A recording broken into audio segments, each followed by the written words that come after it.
This meeting is being recorded. Oh, it is. Hello, everyone. Thank you very much for joining us this afternoon. We have an amazing guest today, and thank you, Dawn, for recording. And we have Alanna Moore here with us today. She has been dancing for over 40 years, and she is originally from Sydney. Am I right, Alanna? Correct. Yes. From Australia, and she spent many, many years dowsing in Australia, and then came to Ireland, and like me, never left. And now lives in County Leitrim and runs amazing courses. I was on one of her courses last year. It was well worth going. And she has written many, many, many books. And I actually met you, Alanna, did I not, on your power tower, when you were making a power tower in Clare. That's right. Correct. So yeah. I thoroughly recommend going on one of Alanna's excellent courses. We had great fun. And Alanna has also, I'm just going to see if I can pronounce this correctly, Alanna, Geomantica. Yes. Magazine, Australia's only quarterly Earth Mysteries, Dowsing and Geomantic magazine, freely available on their website. And we'll write the website, we'll put that in the actual chat later on. And there are many, many interesting things that Alanna has talked about. She's just released a revamped version of, re-edited version of Stone Age farming, which is fantastic. And the picture on the front, I don't know if anyone can actually see this, probably not. That's no, wrong one. That one. Sorry, that's the one. Sorry, that is not the one. This is actually just up the road from where I live. Can anyone see that? Probably not. Is it? Yes, that's just up the road in Galt. That tower, the biggest, the tallest tower in Ireland. And Alanna is going to talk to us today about something really, really interesting. She's going to talk to us about spirits and things that go bump in the night, and all her wonderful experiences, which I know are many and varied. And I would like to introduce Alanna now, and we will be asking questions at the end, will we, Alanna? Or in between. That's what I just wanted to check. So if you do have a question, put up your hand. Does everyone know where their response icon is? I'm going to show you mine just to show. There, you can put up your hand. Where are we? No, that's the wrong one. Raise hand. There we go. So if you want to raise your hand, and then we'll actually call out and you can ask a question. Does anyone else have any problems with that? No? Okay, Alanna, it's an absolute pleasure to have you today. And I've been so looking forward to this. I've been to see Alanna's house as well, and it's stunning, and you will love Alanna. She's brilliant. So welcome, and thank you for joining us today, Alanna. Thanks so much, Melanie, for a very kind welcoming. I feel very welcomed indeed. And you've done a good intro, because I have been dowsing for a long time, and I've had many occasions where I've met the odd spirit when people have called me in to do house dowsing surveys. And it's become more and more of an interest of mine when I met up with friends who were clairvoyant and who could see some of these spirits that I couldn't see, but I started to see them over time. I found the effect of being with them was kind of rubbing off. And I found that I could feel what they were seeing as well through my more developed dowsing sense. They had more of a visual sense. So it was like a sort of jigsaw that it all seemed to fit in together. And the fact that I was in Australia and traveling around at sacred sites, for instance, Aboriginal sites, where the Aboriginal people full well know the spirits that live there, and they can describe them, and they know all about them. So I had a partner called Billy, and he used to confer with them about what he could see at those sites. And they were amazed. They'd called him the spirit man, and they were very impressed that he could see them, because it was obvious to them that those spirits lived in those places and they had different functions and interactions with the people. Living in those traditional areas, I'm not talking about downtown Sydney, of course, though I did go to school with Aboriginal kids when I started school, because I was right on the fringe of Sydney at Botany Bay. So that was kind of lucky. And we used to dig bush foods in the garden.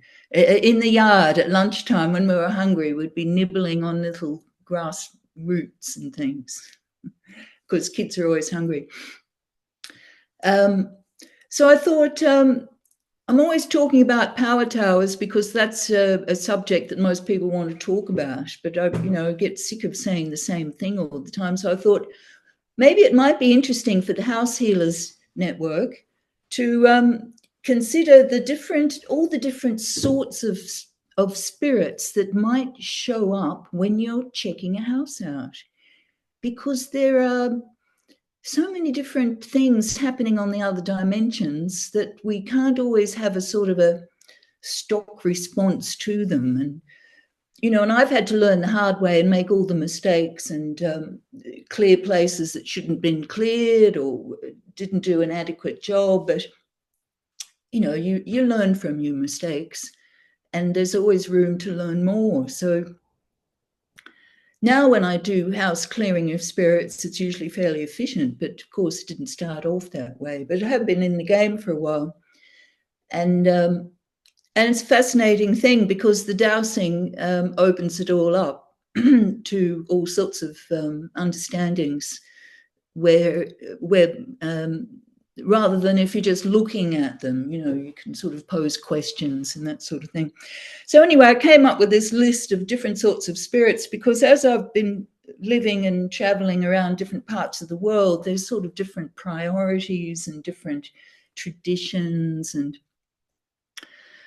I thought, well, in the Western culture, it's a really awful relationship people have with the spirit world. And it's become so Americanized. And you only have to think about Halloween and this awful depiction of, awful looking witches and things and horrible paraphernalia that they sell in the shops.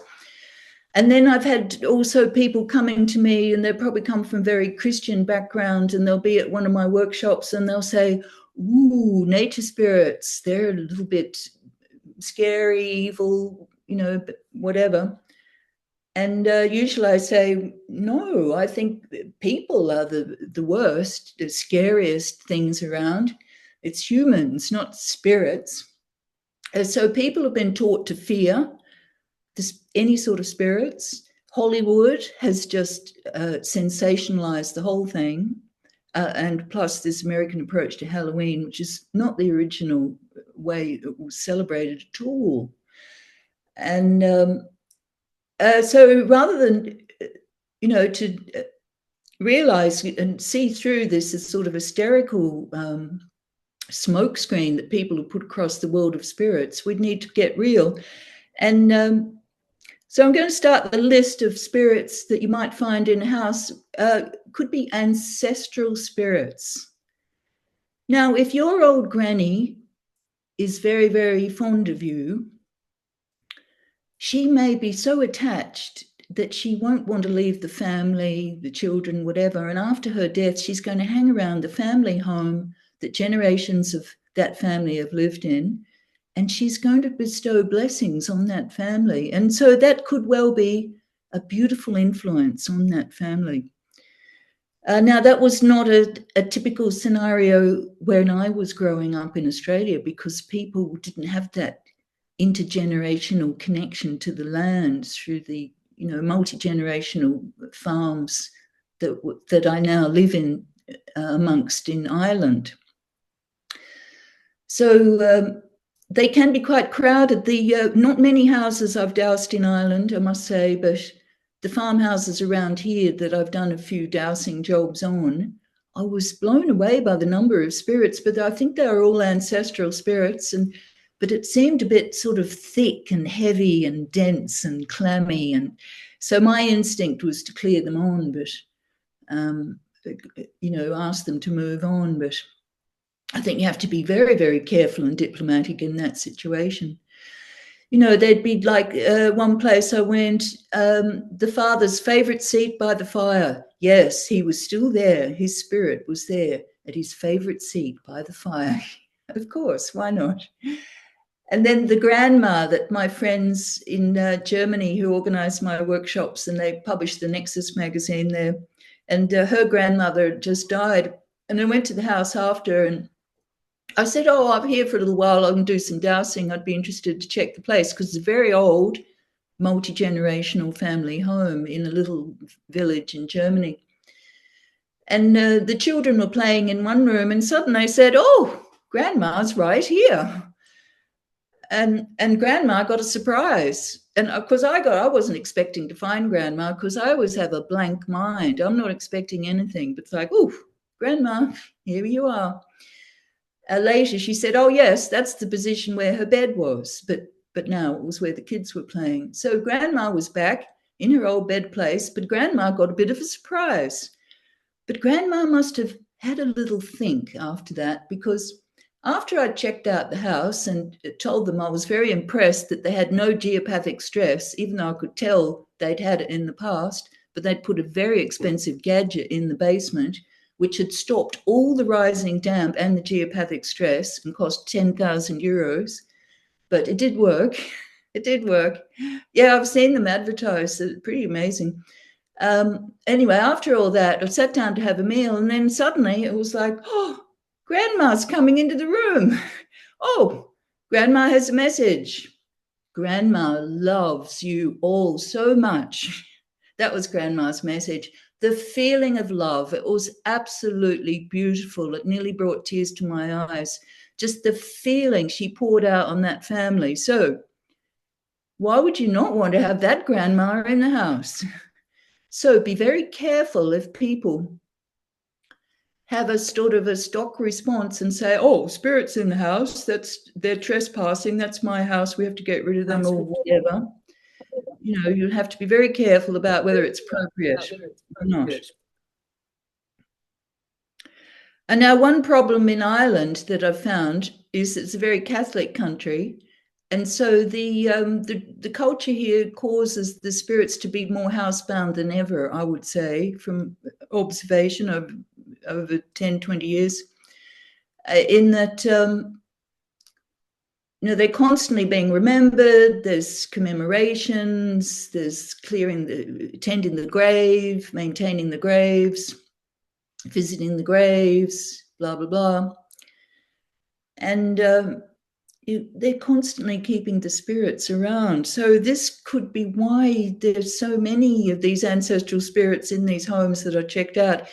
And it's complete opposite to the Aboriginal approach, which, you can't say one's better than the other. But anyway, the Aboriginal way is you have sorry business. That's what they call it. You have a huge wake. Everybody cries. If you're not crying enough, someone will go and bang you over the head so that you do cry. And everyone makes sure that everybody has had a really big grieving process for that person. And from that day on, that person's name is not allowed to be spoken. And anyone else who has that same name is called Kumanjay. Well, that's in the Northern Territory. So if you see someone being called Kumanjay this, Kumanjay that means that they have the taboo name that can't be spoken until the elders say it's okay for the taboo to be lifted. In other words, they don't think about them. It's a finite process, and then it ends, the waking process. I'm not saying the Irish do a bad job. They do a lovely send-off. But I think this constant memorializing, it could be keeping them housebound and perhaps slowing down their evolution. And of course, then there's the... Sorry, Alanna, I was just going to say, I've had exactly the same experience with the Irish. Yes. Yeah. We've had, it's like my neighbour's very, very close to death at the moment, and I know his wife is not going to let him go, and because they are inseparable. And we've had an awful lot of places where we've had to release the spirits, because it's almost like psychic hooks that they won't let them go. Yeah. And the Native Americans will actually not even mention their name, will they? Yes, same as Aboriginals. Exactly. Yeah. I thought that was fascinating to hear that about the Aboriginals as well. Yeah. But sorry to interrupt you. I just thought it was fascinating. No, that's okay. No, it's good. I'd like to hear other people's experiences. And also, even if you have a name that sounds similar, then you're called Kumanjay as well. If it was whatever, similar sound. And and stuff like that. But finally, after a few years, the elders will say, okay, can relax that.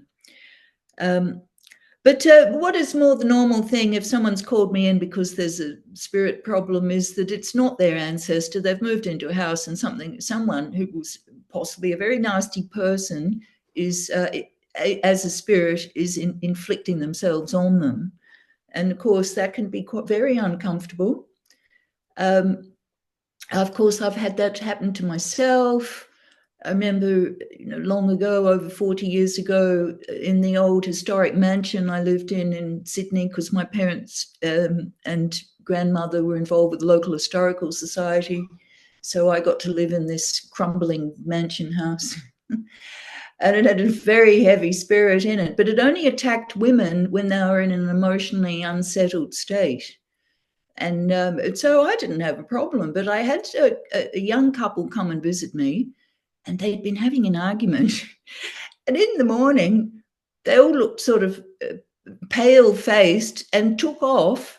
And somehow I found out they'd had a horrible encounter with this spirit after they were in this emotional state. So, whoops. And then one day I was in a bit of a state, and sure enough, it tried to jump on top of me, and I had to, reinforce my boundaries, have a little meditation, etc., before it stopped. But, it was looking for a vulnerability. So it was probably not a very nice person in the past. But someone else helped me remove that one. But eventually I learned how to do it for myself. And and then through the process of just, trying it out, I worked out the best thing when they don't come back is to really offer healing to them, forgiveness, compassion, love, honoring, whatever is appropriate, because they have some reason to be stuck there. They have some emotional mess that we're in, or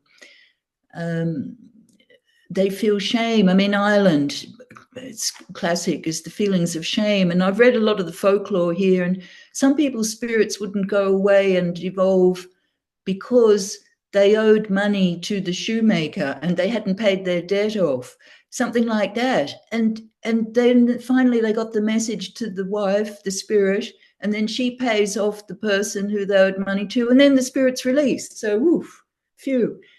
So they're always trying to avert shame in the Catholic way.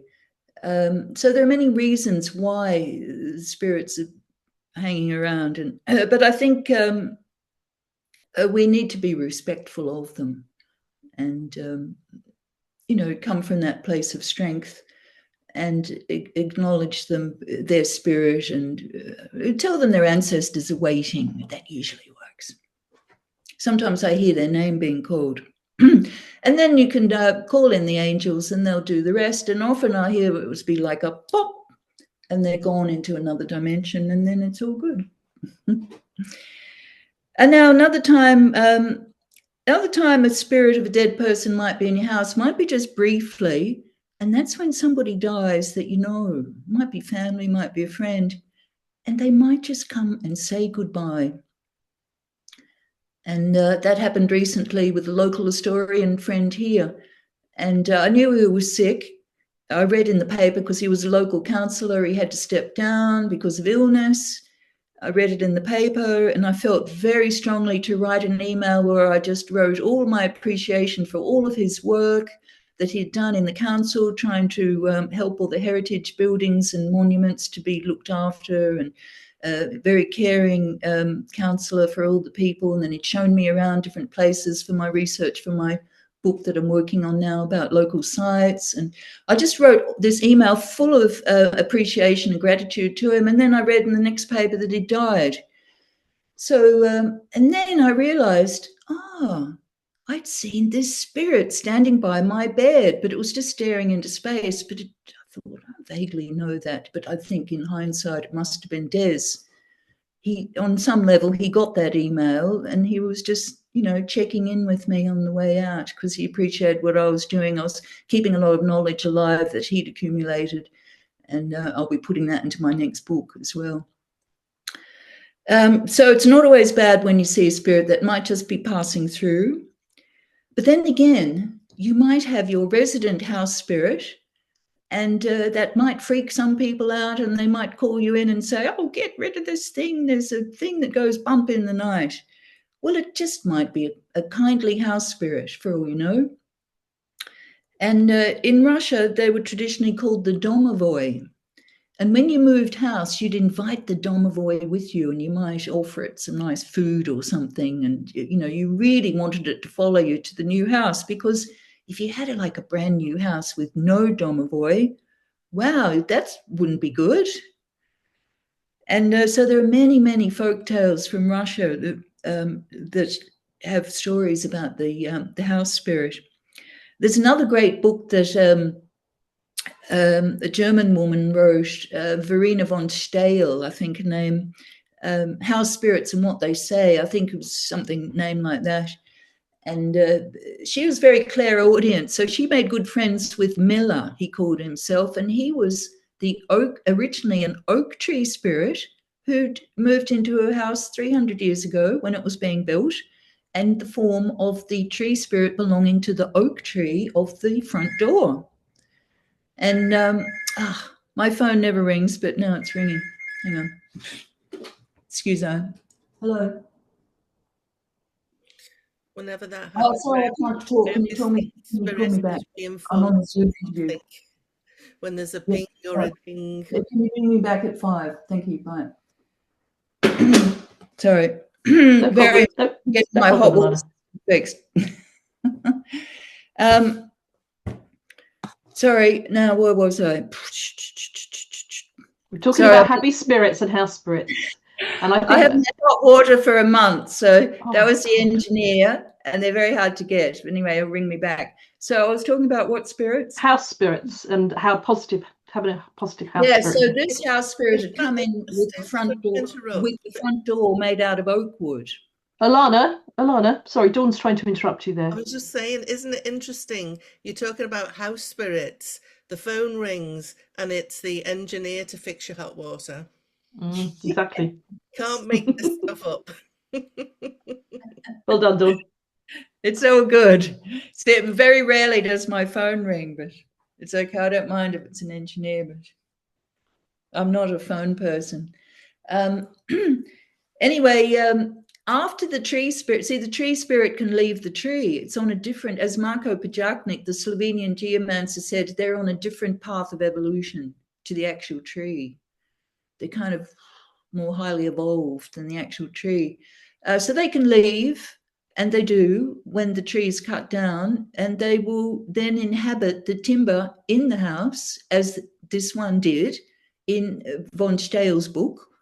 And he would care for all the timbers in the 300-year-old house she had. And she developed a very good relationship with him, a friendship, and she'd go for walks with him, and he'd tell her lots of things. So it's a very interesting book. But my experience of nature spirits is they don't really want to talk to you for that long. So I often wonder about these very long stories that people write, supposedly the life story of a leprechaun or something. I'm very dubious about them. Anyway, that's another sort of a spirit that really is good to have in the house. So you don't want to be upsetting them at all. Quite the opposite. Now, when the house is built, it may be on top of a whole lot of land spirits. There could be a bunch of gnomes. Gnomes can sometimes give a very strange quality to the atmosphere in the house, sort of a bit dark and damp and a bit strange.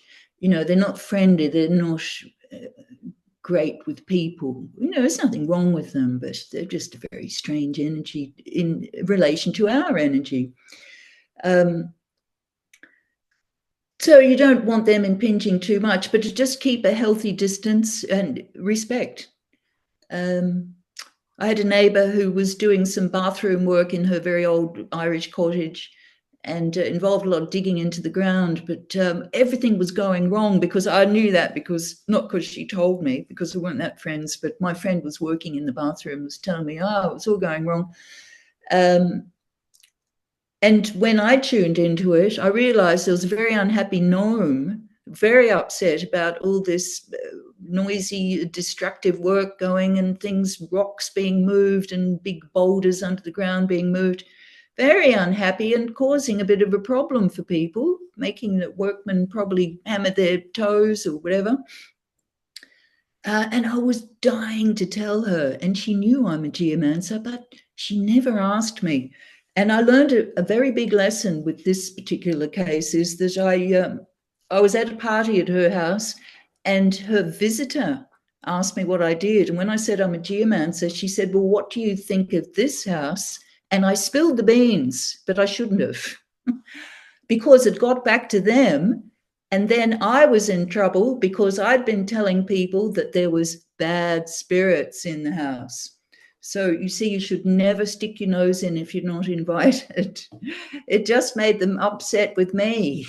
And they said, oh, no, we can't afford a geomancer. Of course, they were my neighbours. I weren't going to charge them anything if they'd asked me. But no, I didn't help them. I just got into trouble. So diplomacy is an important aspect to the art of the geomancer, and learning to only respond when you're invited to make comment about places. Alana? Yes. Can you hear me? Just before Christmas, I was approached by a lovely Indian couple who'd moved up to Athenry, and they asked me to look at their house, and it was a brand new build because Athenry is expanding, as you know. And so they literally, it was the end of the estate, the last house in the estate. And they said that they're having all these trouble. And I had a look at it, and they had a gnome in their hallway. In the underneath. hall? No, it's underneath the hallway. Yes. And because they were Indian, I'm thinking, oh God, and my daughter-in-law's from the Punjab. So I thought, okay, I'm going to take a chance and say this to them. And Yes. I said, I can even tell you where he is, or she, I don't know. Yes. Gnome sexing is something I've never tried, but I think it's hard to tell the difference. But I could get this really strong feeling, and so I explained it to him, and I was on Zoom with them, and they both laughed. And I said, but he said he likes your daughter. Now, she had a non-verbal autistic daughter, and she said, I said, have you got a very bad smell in your house? And they said, yes, dreadful. We had everyone, the council, everything. It smelled like the drains. And because Adrian taught us that they smell very badly as well, which I thought, okay, I'll see if this is true. And yeah. And so when I said to her, I said, that's where he is. I said, and he said he really likes your daughter. And because she didn't speak, they're like, well, how are they communicating? I said, well, they don't need words, not like we do. And apparently, Yogesh told me that his daughter would stand there and do this preciously at something, and was kind of waving, and so they both laughed, and they said that's where the smell is too. And so and so she could see it because she was like 7, and she was very, very open to things. Very good. And they were Hindus. They were very open to the whole process. They were lovely, actually. And so when they were going back to India, so I said I'd remove it when they were away. And he's now in my grove here. He didn't want to go back there because they kept building. So I said he could live in my grove. So he's now up in my grove somewhere. I've never found where, but it's amazing how often you find things like that, isn't it? Very good. Oh, thanks for that story. That's great. I hadn't heard about the smell thing, but when I bought this house that you were saying nice things about, it was leaking. It had pools of water. The ceilings were falling in. It was completely rotted and had to be gutted and rebuilt. And the gnomes that lived underneath were so unhappy. So I coexist with them. And one of them is so happy with what I've done because I've stopped his house getting leaked over. And so it probably was smelly when I came here. But you know what? I think that stopped people from buying it. And I got a bargain, because I've made friends with him. I've fixed the house up. I don't have any problems, but unless he's fiddling with my hot water system. But I've told this story before, and I'll tell it again because it's a good one. So when I moved in, I officially approached my gnome. It's not really mine, but anyway, he lives under my kitchen, and and he's their representative. So he's sort of bossy boots, and so he was going around the place going, "I'm the king, I'm the king, I'm the king." So I said, "Well, I'm Alanna, and so shall I call you king?" "Oh no, king, no, Joe." "Oh, well, shall I call you King Joe?" "No, Joe King." So you could say, you must be joking. Well, I had to laugh because I didn't know they had a sense of humor. And I hadn't heard that joke before, so I didn't make that up. We used So to talk to him when we joking. were in your house, Alanna. I had been talking to him, but not officially on an official basis until I moved in, you see. But so now Joe King is a very happy gnome, and he looks like a sort of a little rotund Santa Claus, and he's jolly. So they're not all strange, but they can bring a very strange atmosphere, and not so great with the kids, but maybe that girl was doing okay with them.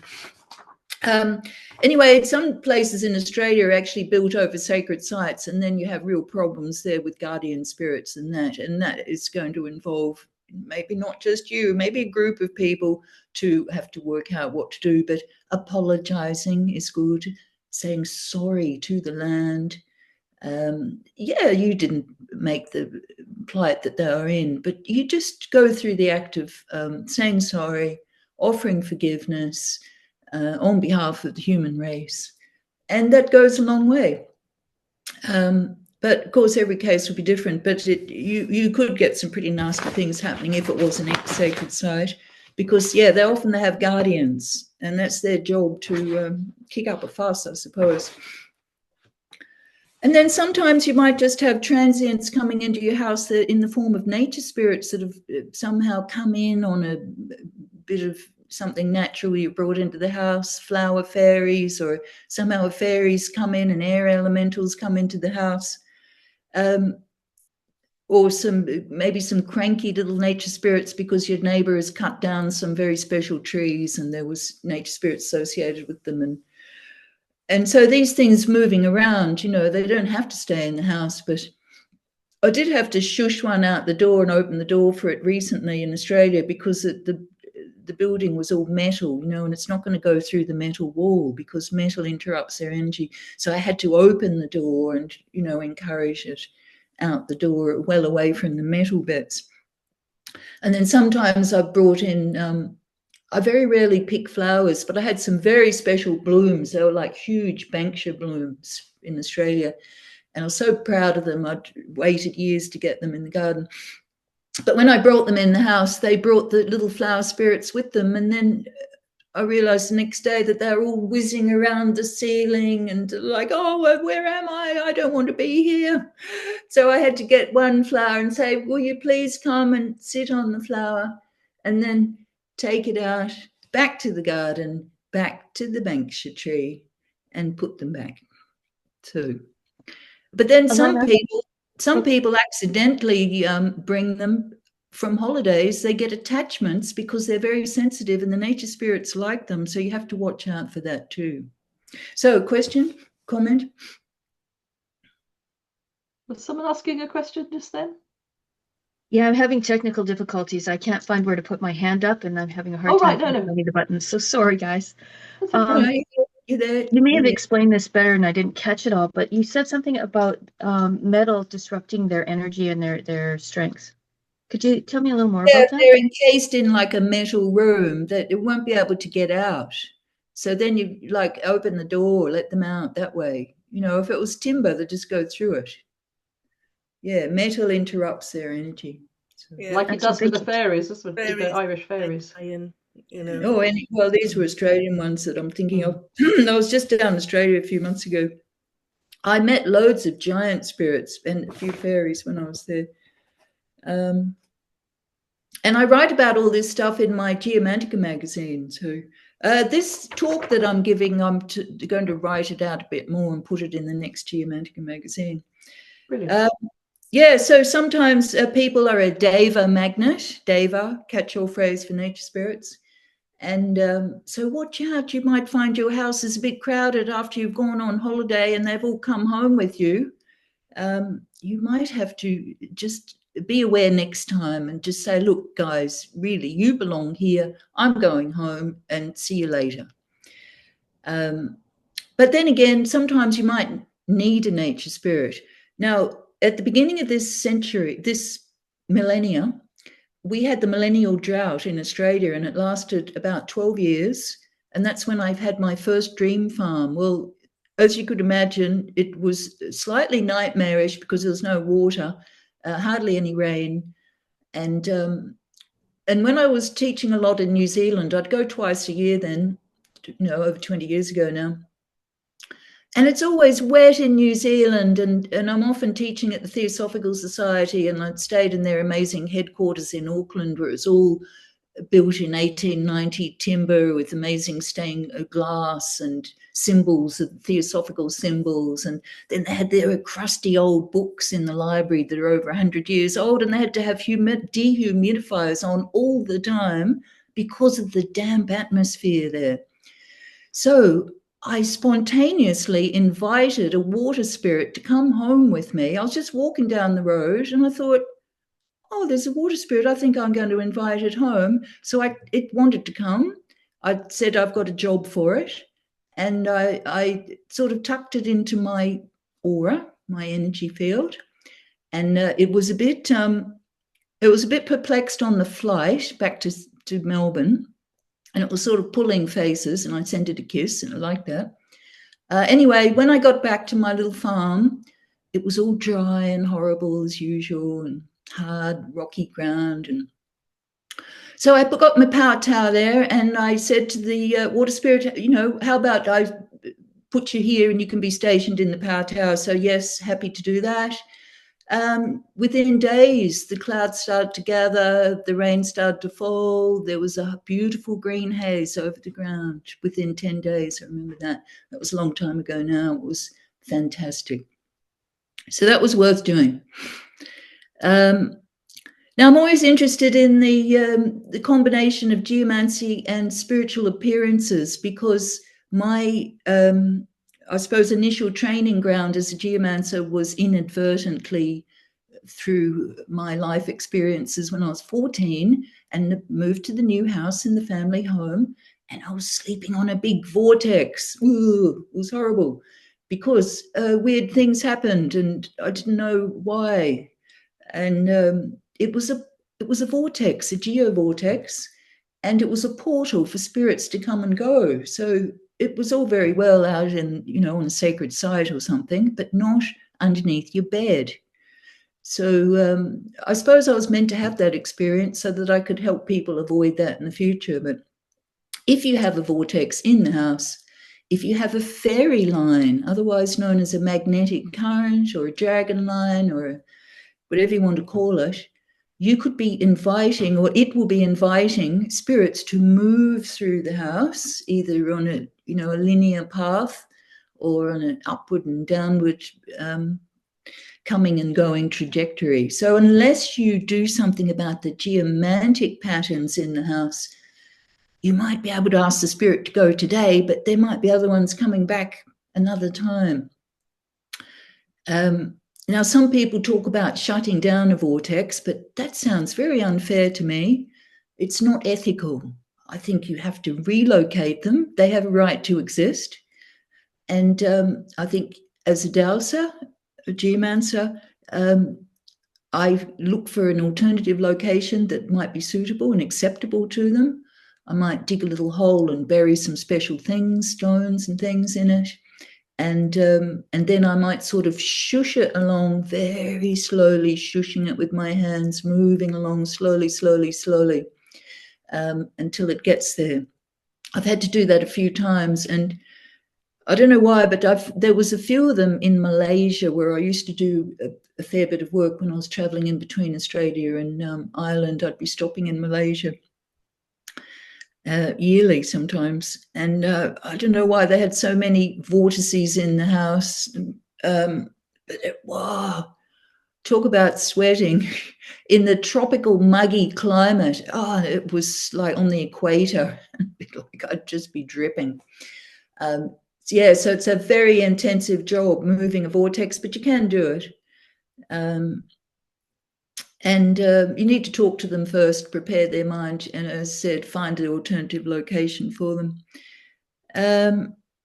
I had interesting confirmation of what was going on because, it's just a feeling thing for me. But I had this partner who's passed on now. He's been dead over 14 years now, Billy.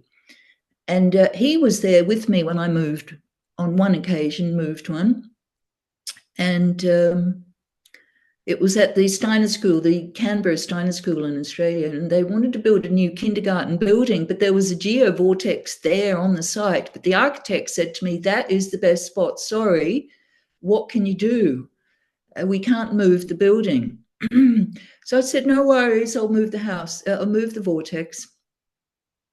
So I moved it, in that process I've mentioned before, slowly and thoughtfully, and very slowly relocated it. But Billy was watching, and he said he could see it all happening, the vortex moving behind me, the little nature spirits associated with it, all tagging along, following along, moving to the new spot, and then gave it a good blessing on the new spot and told it would be perfectly safe.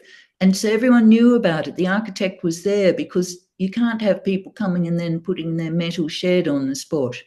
Everyone has to be knowledgeable and conscious of this as a conscious act, not like fly-by-night earth acupuncture or whatever, where nobody else knows. So that was, that was good. Curious, I did a workshop at that Steiner School on another occasion with an old colleague who's also passed away now, another very clairvoyant guy in Canberra. And his kids and his grandkids went to that Steiner School, and he knew it was infested with gnomes. And I don't know why, but I thought, oh, that sounds over the top. But when I went there to run the workshop with him, we did it together, it was infested with gnomes.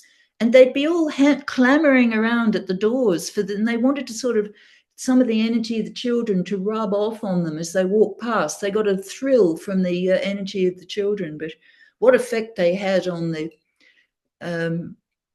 education, I don't know. But maybe that comes hand in hand with that whole Steiner approach. There's something very heavy and dark about that Steiner approach, which, yes, must attract gnomes. Anyway, sometimes spirits are not spirits. They're just thought forms. They're memories, memory fields, I call them, fields of memory. Morphogenetic fields. What's his name? I've forgotten. Who's the morphogenetic field man? It's Sheldrake. Yeah, Rupert Sheldrake. Sheldrake, sorry. There, I was testing you all. Are you awake? So that's just a scientific name for a field of memory. So they can hang around, and if there's been something intense going around, it could be quite strong. And I was trying to think of examples of that, and I thought, what about at a Nazi rally? I'd say there's very strong thought forms there that, might linger. I'm thinking back in Nazi Germany or something. That the lingering thought forms, it was like, the whole country went Nazi. They must have had some, and they were into geomancy, actually. They must have been good at projecting thought forms or something, making people do nasty things. So sometimes you might want to break up the thought forms if they're not helpful ones. So, this is where the old clashing of cymbals and gongs and bells and things can be great at sort of smashing those thoughts and feelings up, and percussive sort of sounds. Then you might visualize. I'll just finish. Then you might visualize colors: white for purification, green for healing, violet for transformation, and then you might have some soothing sounds, soothing music, something like that to just change that whole sort of memory track. Yeah. Yes. Question, comment. Sorry, Alanna, to disturb you. I've got a lot of German friends. Not everyone was into that situation, but it's, as you say, it's like a thought form. And you mean you're talking about the Steiner's education? No. You're saying about Germany. It wasn't everybody. It was just a. Sorry. Like America with the trumpeteers. Oh no! I'm making generalizations. Yeah, sorry. Yeah, but I'm just going to say, as a magical person, and Dawn will know this. We have things called Dawn, remind me, not egregores.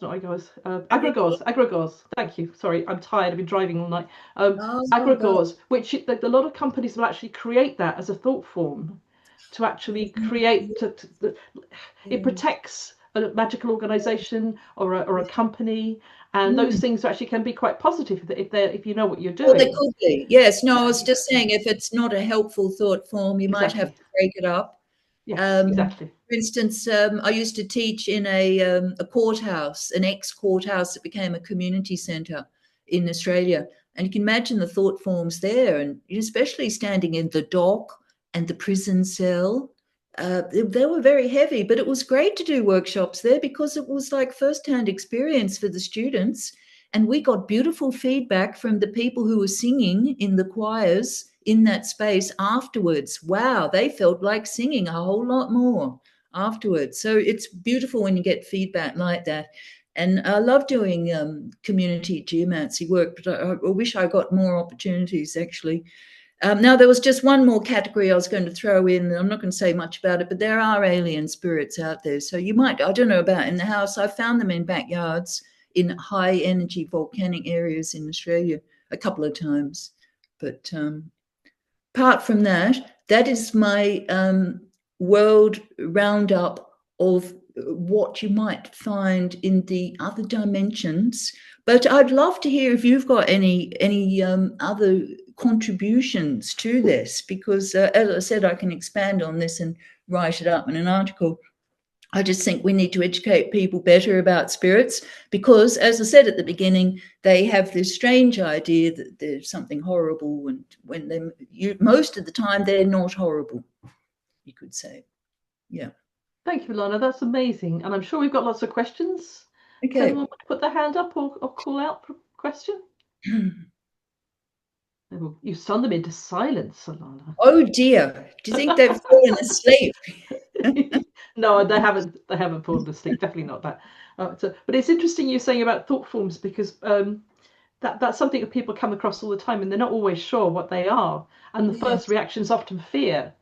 When sometimes, I mean, we were in Cork a couple of years ago, and we went to I think it was Drumore, the beautiful little circle down in Cork. And my husband just stood, and it was full of people, Sunday afternoon full of people, and he stood on one spot, and he went completely white. And I said to him, "Are you okay?" And he said, "I think I've just found the Guardian." And he was literally standing where the Guardian was, and he had to kind of step out and apologise and say, "I'm sorry." And it was really angry, because all these people were abusing the site. And we gave it a bit of love and we apologised, but it's so much you could do. But a couple of weeks later, somebody actually burnt one of the stones. That he set fire to, which is just so pointless. But you can understand that this had been going on for so long, that the site guardian was, which is a thought form, isn't it? In effect, was really angry. Yes. Has anyone else had any experience? I've just remembered another important illustration of the thought form problem, whereby community geomantic healing is really good. When I lived in my time in London, because my son was born in London, and my wild days in the 70s were there, it was the place to be. But I lived near a dreadful bridge over a big road called Suicide Bridge. It wasn't the official name, but many people had jumped off into the traffic. And as I walked with my baby slowly with the stroller, taking the fresh air, I could feel those spots where those people had been standing. But at that time, I didn't know what to do about it. But I would suggest that's a very important type of place where community healing is needed, because some people who are not quite sure whether they want to be alive or dead, they might just be pushed over the fence, over the brink, with that feeling of that thought form, that could actually flip them over. And if we can remove those places and brighten them up, you know, we're recreating the world to be a better place. So I think us geomancers have a lot of important work to do in the world. We do indeed. The same happens on Eastbourne and Beachy Head. I know Joe's got a question. My aunt used to, but I kind of grew up there on holidays, and people would go there and then jump off, and no one ever knew why. It's like this pull over Beachy Head. Sorry, Joe has a question, darling. Would you like to unmute? Yes, I would. Yes, I can do that. Yeah, no, I was just thinking while you were saying that, I was also thinking about coming across war zones, particularly things where, 2,000 years of thought forms or more and you Good have point. Good battery. point. I never even thought of that. I'll have to add that to my list. Yeah, that's very huge.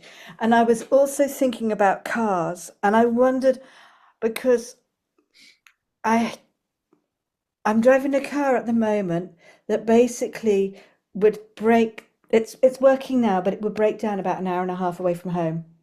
Oh no. And it was really weird. It was like whenever it would drive locally, really, really happy. And then the minute it headed down to Devon, it stopped. And it was like, Didn't like okay. it. And even going back.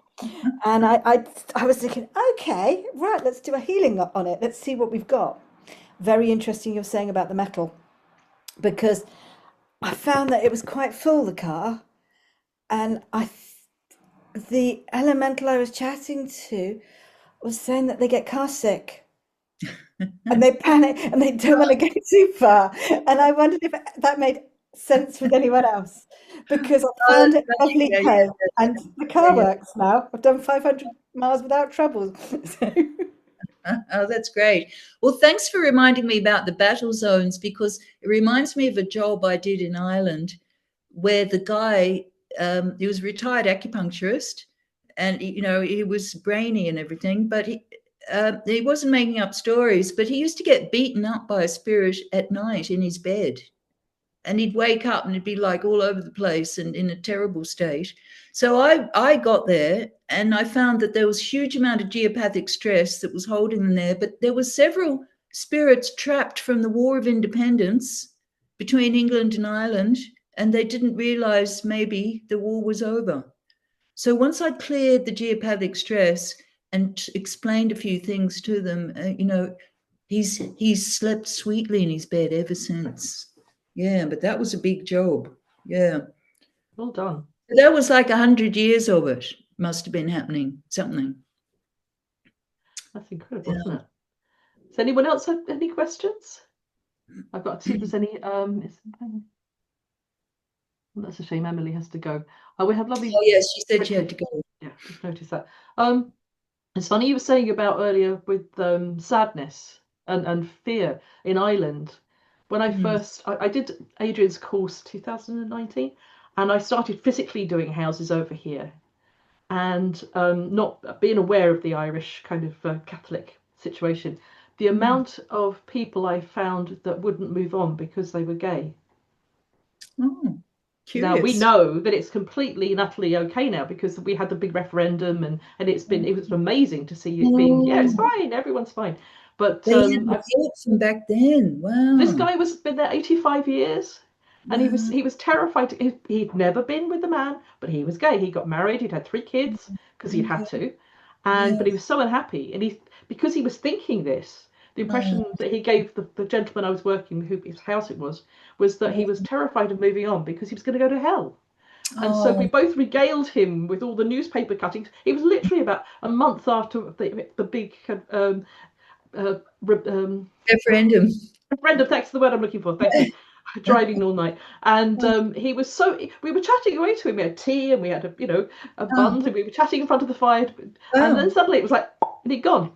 We thought, okay, you're not hanging around then. The whole atmosphere changed. Yeah, it was just pure fear, pure kind of fear of what was going to happen. Because, like you said, there's the month's mind, there's all the remembrance, and it holds people there. I thought what you said was very interesting about that.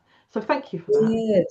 Yes. Well, I wouldn't have known that if I hadn't lived in Ireland and seen it and experienced it. Yeah.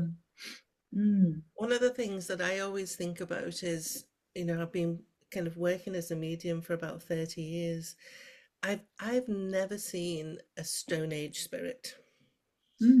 So there's something about the beliefs that were held way, way, way back, when that allowed that transition to happen successfully, because I guess there wasn't any, shame or blame, or, they were just, surviving, they were just living. There was no, I guess, organized religion as we would know now that would kind of put some of those things, in place. And I think how we could shift things so much now if we talked about death more, You know, there's something here about in Canada we have quite a few death doulas, and so they're, you know, designed to make, you know, make everybody, well, not make, but facilitate a peaceful transition for everybody. And so, you know, there isn't any of that, you know, kind of pain being held. Yeah, you know, there's sorrow, but as you were saying earlier, you know, Alanna, about, you know, you grieve and then you The sorry business. Yeah. and so I do think that we have a lot to do as a, you know, Western society, just to, you know, speak about death in a different way so that we can not. I think so, because the way the church evolved, it was a big money-making scam to have these constant memorials and things, you could say.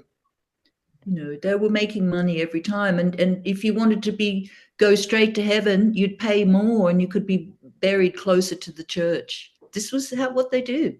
It was all user pays. Yeah. Can I just say, the weekend we have just been to, there's Pam. Are you still on the call, Pam? And obviously we were talking about that whole thing. We had a death doula. We had a soul midwife come to talk to us, which was fascinating. And we were all talking about how people needed to be more aware of death. In Ireland, they do death well, but they do it to death as well. They do too much. Yeah, it becomes so much. It becomes over the top. And they're talking about even bringing the keeners back, with the women that used to cry at the funerals, which would be very much like the sorry business. That would be good. Yeah. So we're hoping that's going to happen. But we were talking about, and I was explaining, as Druids, every Samhain, every IHHN, we actually have a death cafe where we talk about death, and we talk about how we want to die, or what we want happen or not happen, or what we don't want to happen, and we discuss different ways of burial and how we, you know, where we'd like to go. And it has to be something that we talk about, because one of the ladies, Sue, who gave us a talk, was saying the amount of people that die and people don't know what they want. And it's this kind of, and then you're upsetting that soul by not giving it what it wants. Then it's going to come back and haunt you. So just as a thought. But wait, I don't know if the others are still online. Yes, I'm here. Pam, what did you think of that, sweetie? Yeah, I thought it was very good. When I was doing my nursing, I decided to do the foundation course in that. So I'd already done the foundation course in soul midwifery. So I was already aware of the elements and what to look for and how to treat them in death. The only thing that I didn't go any further with it was because I didn't think I could ask people to pay me as they were dying. That, you know, I find it difficult enough when they're alive and they're going to get better with what I'm doing than saying, well, you know, this is going to cost you. So so I didn't go any further with it, but it's been really. Well, I think if you have that calling, you should just do it, because you could suggest a donation, and I love the method in Malaysia. I'd always get the red envelope stuffed with money. There was never a discussion about money. I'd always get more than I would have dreamed of asking for. Wow. But it was always what they could afford as well, because they have that tradition as well. Yeah. Pam, I was actually talking to Sue, the lady who gave the talk, about that, because she says she doesn't like to charge. No. But I was trying to explain that as house healers we have that problem as well, and that it has to be an exchange of energy. And it's often the families they work for rather than the person that's dying. But it's very difficult. But it's almost like getting rid of that embarrassment over the whole thing. Yeah. You've got to pay a funeral director, so why don't you have someone to go through it? And one of the things, one of the first slides Sue showed us was this robotic arm. Wasn't that horrific? That came out to hold the arm of the dying person on their last breath, because quite often there isn't anybody there. So this little box with this robotic arm comes out and takes the arm. I mean, we were all like, oh my God, that's horrible. But this is it. This is why she's saying that there needs to be someone. And even if they don't want to, a lot of people want to die on their own, which happened to my mother-in-law. My husband went out for 10 minutes. A lot of people tend to wait until everybody's left the room until they die. Exactly. Exactly, and that's respectable. But some people are just laying there. I mean, I used to work in an old people's home, and the amount of people that died while I was talking to him, I think it must be me.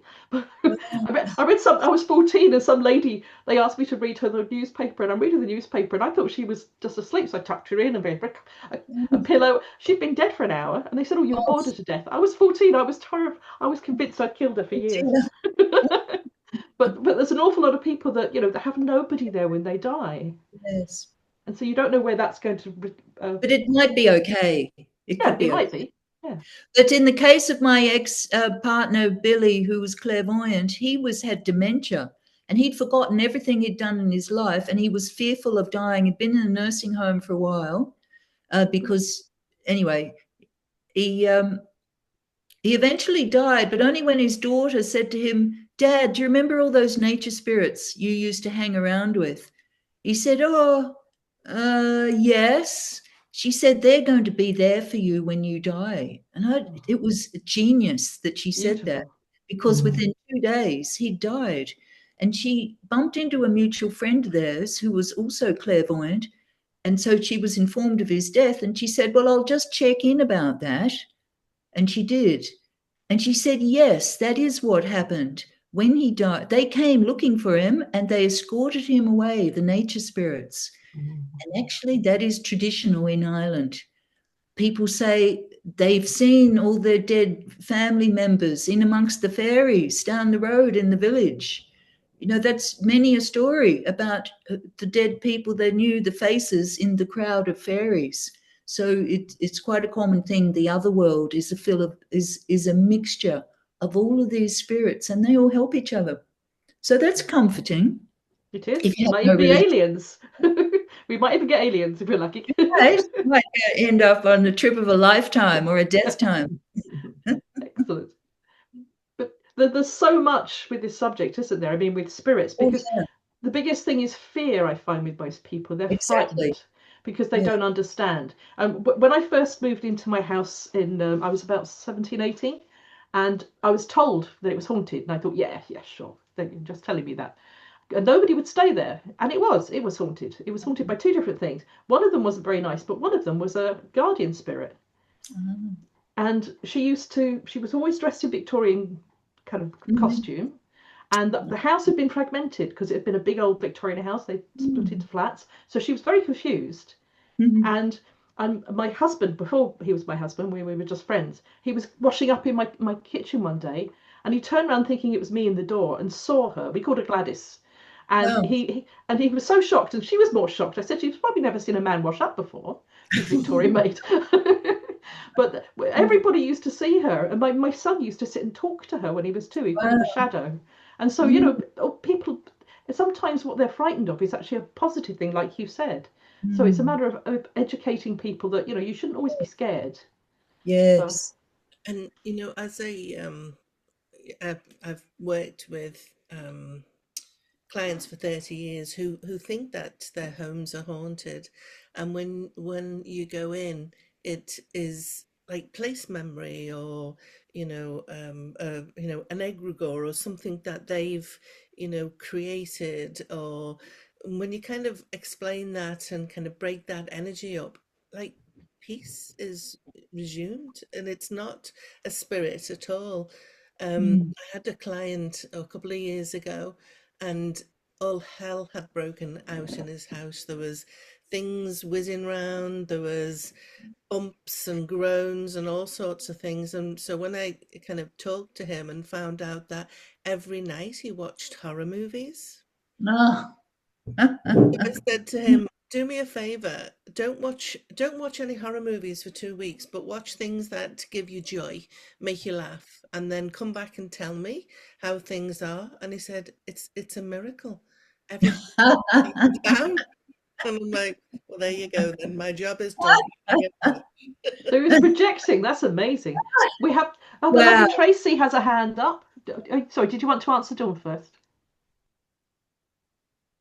Was that to Alanna? Sorry. Yeah. Right. Yeah, sorry. I was just asking. I've never come across the term an egregore before. And I'm a bit confused as to what it is. Oh, So well, I wasn't the one that said it. I've only Oh, read sorry. it before once too. So, but I haven't got much time because I have to go out in a few minutes. So, Sorry, All right, Alanna. okay. yeah. You've got your ladies group, haven't you? It's a thought I'll form. explain it to you later, Yeah, Tracy. it's a thought form. You can create this, Yeah. entity that can, do things like protection or, abundance, whatever that is. It's just a constructed thought form. Mm. So Oh, yeah, consciously constructed. Yeah. consciously constructed. Yeah, yeah. We're So aware you have to go. thanks for the Sorry, Dawn. reminder about going. You have a wonderful women's group to go to on this strawberry moon, full moon evening. It is a very good strawberry season in Ireland. We've just had the best spring, the driest spring on record in 120 years. So nobody's complaining. Maybe a few farmers, but we had no summer for the last 2 years before. So That's very true. We had nothing, did we? yes, and the garden didn't grow without sun. But I've got amazing growth, but not enough pollination. So obviously I have a shortage of flowers. I left you one. Did it ever grow? Anyway, Oh yes, it's growing very nicely. Thank you. we're very aware that you have to go. Has anyone got a question before Alanna has to brush off and be shamanistic and be well Well, fed? just I have to meet some ladies for a lift because my car doesn't get there. So I've coordinated with a lift. I like your little leaf. I love your little leaf. It's beautiful. Anybody else have a question? No, doesn't seem to be. Well, you were amazing. Thank you so much, Alanna. And I'm Thank sure there's you. going to be even more questions, which we might send you if we get some. I'm so glad that you have slides because how do you show them on a slide? You can't. Well, we did do Dawn of the Dead, didn't we, Dawn?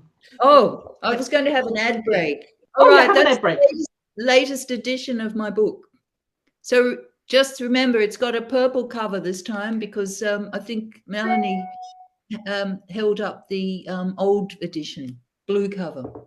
Yeah. So it's gone purple. That's right. That's the old one. It's amazing. Great book. Thank you. Thank you for your review. Thank you. I loved it. And everyone was buying your books at the conference, Okay. and loads of people were Well, really that's good. interested. Look, fairy haunts, touchstones, Which we went to see. Those were amazing, those stones. water spirits of the world, divining earth spirit. That's just a few of my titles. Probably the ones you would like. So we will Alanna. send out the recording to everybody, and we'll put links to your website and where they Thank can you. get your books and things like that, so that Lovely. reach out and whatnot. Oh, it's been a great pleasure. Thank you.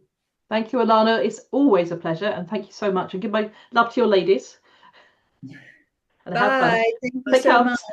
Slán go fóill. Bye. You're Bye. Slán.